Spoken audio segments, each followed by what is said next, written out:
on the 5th is Buddha Gautama celebration of enlightenment, self-realization, becoming Buddha. There are many, many, many Buddhas. But at that time, it was the first one who could spread this knowledge. We do think there were many others who were in caves or in reclusion, but Gautama was the first one who brought the knowledge to the public.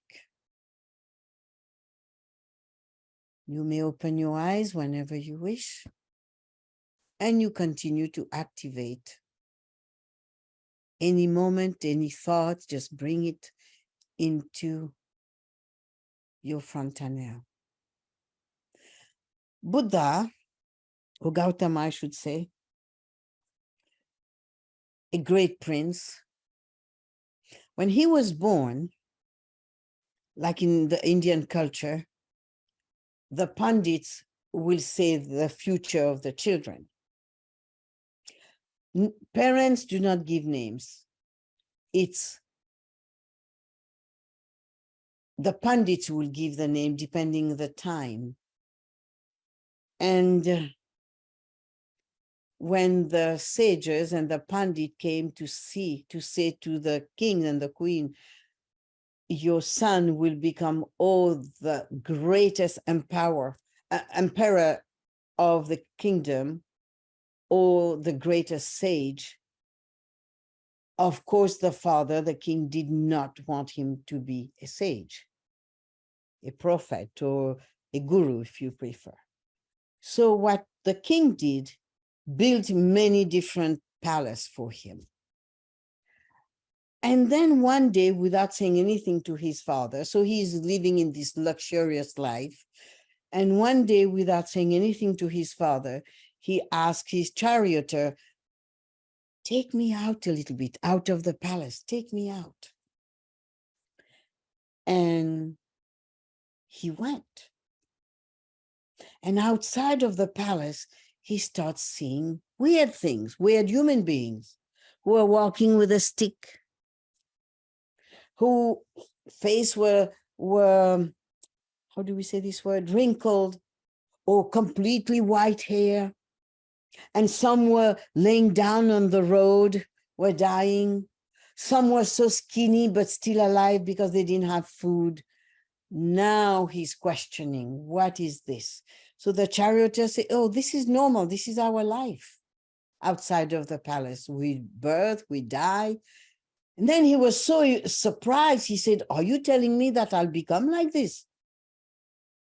Of course, the charioteer said, yes. You also will age, you also can be sick, you also will be old, you also will die. Now he's in a state of shock. And because of this, a whole conflict started in the palace. And now he has to search. What is real? His life in the palace, his life outside of the palace. What is real? His intuition tells him none is real. Now he has to search. He has to travel. He decided to leave the palace, which angered the king tremendously. And he went. And he started asking questions. He went through the jungle, the forest, the river, and he started meeting gurus. He started getting an experience from this one, another experience from that one, more and more experiences, and never satisfied because he did not move in the state, but the experiences. How many times have I said to you, all these workshops, mostly in your meditation, during your workshops, you will have many experiences. Don't hold to any of them, because they are only experiences. Keep going to taste the state. Even 1 minute of state of self-realization that you have had anywhere, any moment, it is in you, in your akash, in your consciousness, and it will take you further. So now Gautama continue and start saying, oh, what about if I don't eat? Because when you are a monk, you don't have a house, you know, all the siddhas, the sadhus that you have met at the Kumbh Mela. They don't have house. They go from ashram to get some food and sleep in this ashram, that ashram. This is the life of a sadhu. So as Gautama became a sadhu, he walked for a long distance and there was no guru, no ashram, and no house. He ended up by a river, and one girl saw him and he was skinny. You could see his bones and his skin, and he fainted. Now this girl saw him, came and bring him some food. He ate, he has more strength. But in that time, all of you, I suppose, have done some fasting. The more you fast, the clearer is the mind. The more you fast, everything becomes lighter. All the fear comes to surface. That's why Master loved taking time to be in silence and fasting all these 40 days, eating very little. And all gurus have done this. We all love fasting.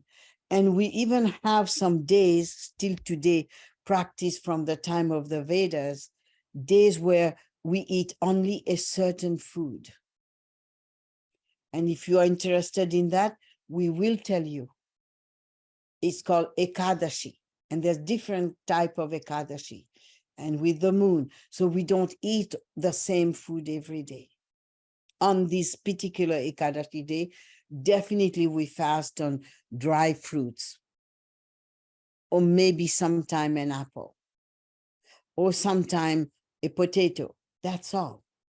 So Gautama fainted because he didn't have any food in his stomach. And then he found a way and he got help, was held to carry him under the tree. And that was the night of the full moon. I don't know about you, but I love the full moon. I can sit in front of my residence and just look at the moon, sometime orange, sometime red, sometime gold, and sometimes this full moon is facing me. And I love just sitting. There's a bliss in full moon. There's an ananda state in the full moon. And this is when, from within him, his God self reveal itself to him. So every full moon of this month, it's a very powerful day because Gautama became Buddha.